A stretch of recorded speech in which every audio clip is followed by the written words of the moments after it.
जय श्री राधे भक्तों। आज हम आपके लिए यहाँ पर लेकर आए हैं श्रीमद् भागवत गीता महात्म्य हिंदी अर्थ के साथ। तो चलिए शुरू करते हैं। ओम श्री परमात्मने नमः। गीता शास्त्र मिदम पुण्यम यह पठेत प्रयतः पुमान् विष्णु पदमवाप्नोति भय शोकादि वर्जितः। अर्थात जो मनुष्य शुद्ध चित्त होकर प्रेम पूर्वक इस पवित्र गीता शास्त्र का पाठ करता है, वह भय और शोक आदि से रहित होकर के श्री विष्णु धाम को प्राप्त कर लेता है।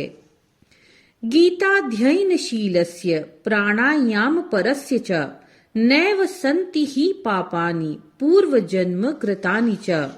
अर्थात जो मनुष्य सदा गीता का पाठ करने वाला है तथा प्राणायाम में तत्पर रहता है, उसके इस जन्म और पूर्व जन्म में किए हुए समस्त पाप निसंदेह नष्ट हो जाते हैं। मल निर्मोचनम पुंसाम जल स्नानम दिने दिने सकृत गीताम भसी स्नानम संसार मल नाशनम। अर्थात जल में प्रतिदिन किया हुआ स्नान मनुष्यों के केवल शारीरिक मल का नाश करता है, परंतु गीता ज्ञान रूप जल में एक बार भी किया हुआ स्नान संसार मल को नष्ट करने वाला है।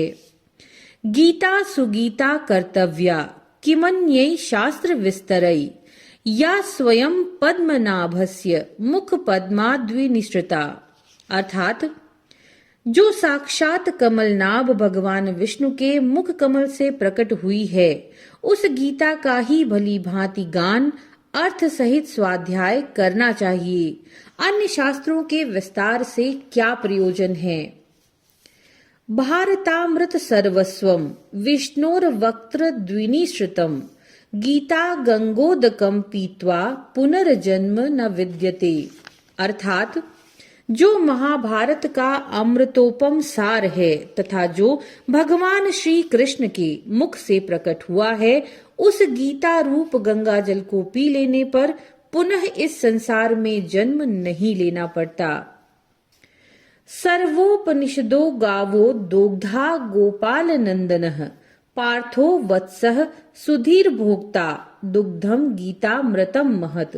अर्थात संपूर्ण उपनिषदें गौए के समान हैं। गोपाल नंदन श्री कृष्ण दुहने वाले हैं, अर्जुन बछड़ा है तथा महान गीतामृत ही उस गौ का दुग्ध है और शुद्ध बुद्धि वाला श्रेष्ठ मनुष्य ही इसका भोक्ता है।